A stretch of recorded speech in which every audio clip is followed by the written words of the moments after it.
Patrick James Njakani. Je suis de WRI, l'Organisation des ressources mondiales, où je travaille comme chargé de gouvernance et appui des organisations de la société civile. Ma présence aujourd'hui à Fatick correspond avec l'organisation de cet atelier, l'atelier portant sur l'information et la sensibilisation des femmes élues locales, sur la promotion des systèmes de responsabilisation inclusifs pour le financement climatique. C'est un atelier qui s'inscrit dans le cadre de l'initiative de responsabilité verte, qui est une initiative initiée par la Banque mondiale, où notre institut, l'Institut des ressources mondiales, pilote le processus de green accountability ou responsabilité verte, sous lesquels se trouve cet atelier. Diaoulé d'abord, comme vous le savez, c'est une association locale, mais elle a été bénéficiaire de microfonds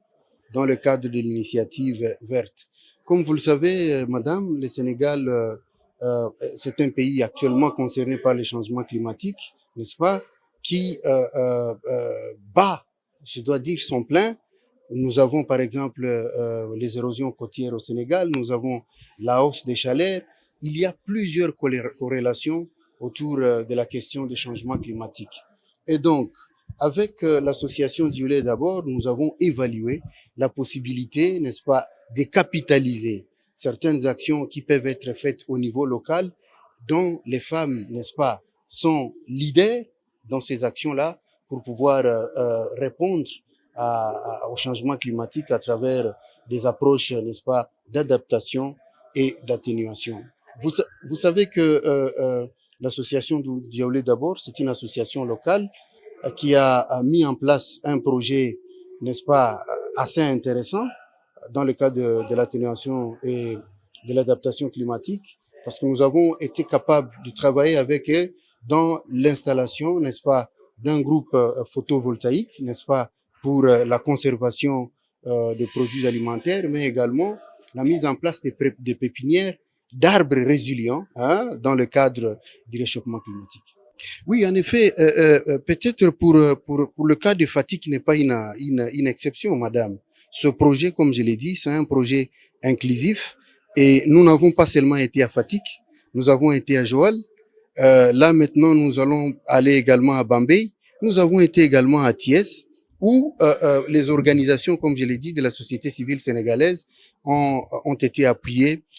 dans une approche, bien sûr, inclusive,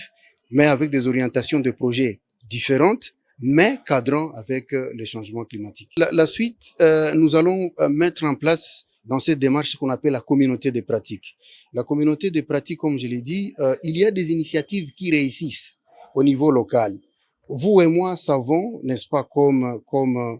enfants de paysans, que nos mamans sont capables de mettre en place des modèles qui sont efficaces, qui sont plausibles sur des réponses à des questions climatiques. Et donc, nous allons mettre en place la communauté des pratiques qui va être une plateforme d'échange d'expériences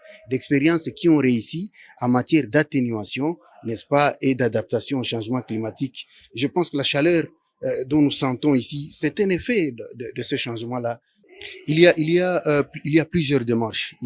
On peut avoir ce qu'on appelle des démarches mécaniques, mais on peut avoir également de démarches incitatives plutôt. Dans les démarches incitatives, nous avons par exemple ce programme aujourd'hui, c'est un atelier, mais dans les actions mécaniques, c'est-à-dire des actions qui demandent des activités de terrain, il y a ce que j'ai dit, les femmes sont en train de mettre en place des pépinières d'arbres résilients. Et donc, nous avons le programme sur la reforestation qui va être, bien sûr, continué avec les femmes dans leur milieu. C'est un début. Mamadou Ndong Touré, jiite association bu ñu tuddee Diaoulé d'abord. Donc, di tamit spécialiste changement climatique di doomu Fatick. Waaw ndaje mi tey Fatick dañoo ñëw pour dajale jigéen ñi. Mais yan jigéen ñi nga xamante ne ñoom ay élus local lañu ñu ngi ci communes yi je pense Fatick am na 17 communes ñu ne commune bu nekk na yónni ñaari jigéen ñoo xamante ne ay membre commission environnement la bu tax ñu tànn leen c'est pour waxtaan ak ñoom lu ñuy waxtaan ak ñoom changement climatique waaye si ban fànn mooy solos changement climatique si jigéen question bi ñuy posé wu mooy ban njeexital tey le changement climatique am si jigéen ñi si seen dundin si seen santé si seeni doom si seeni kër donc ñu ne bu ñu waxtaanee ñoom si loolu nga xamante ne ñoom li ñuy wax ay preneuses de décision lañu ñu ngi si biir communes yi nekk si conseils municipaux yi di fa waxtaanee budget te souvent si budget yooyu duñ fa jël en compte la question du changement climatique ñu ne kon nañ waxtaan ak ñoom moo tax ñoo ngi noonu dajaloo 34 femmes élues am ay góor yu nekk suñu biir am ay experts yu nekk suñu biir di waxtaanee genre et changement climatique mais dans un contexte de li ñuy wax redevabilité maanaam tey war naa mën a dem uti fond liggéey si wane naka laa ko liggéeyee li ñuy wax transparence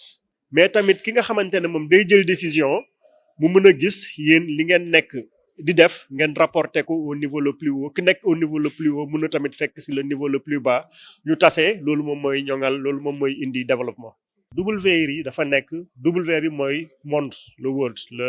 adduna bi ñu nekk fi nag di liggéey di saytu ressources yi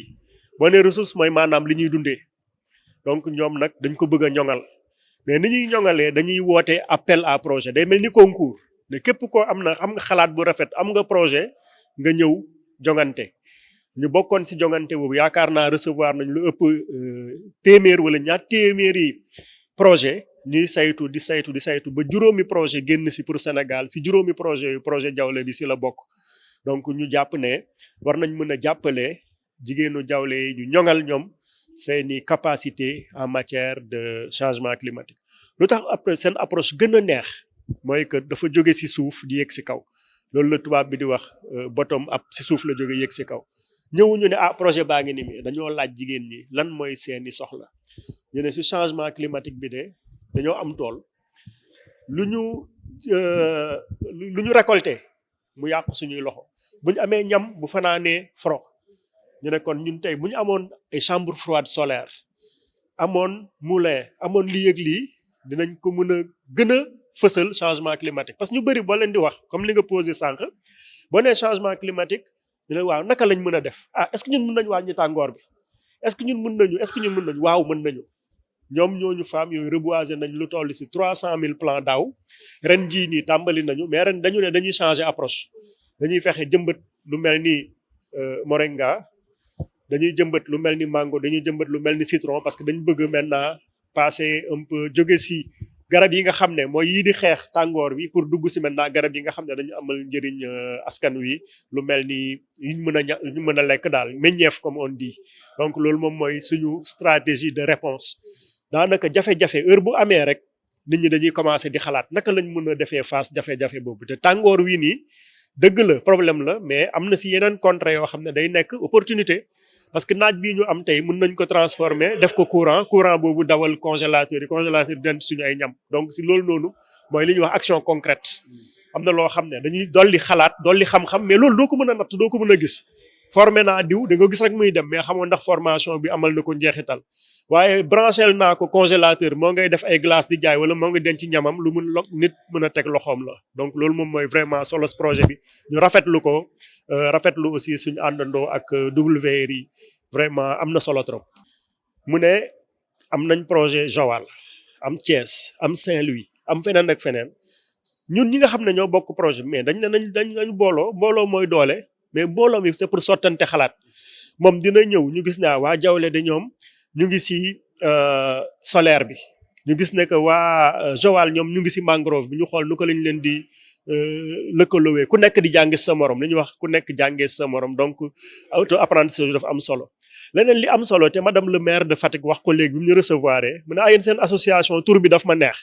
ndax dañ ne Jawle d'abord mooy retour au terroir léegi nag dafa bëgg ñu dolli si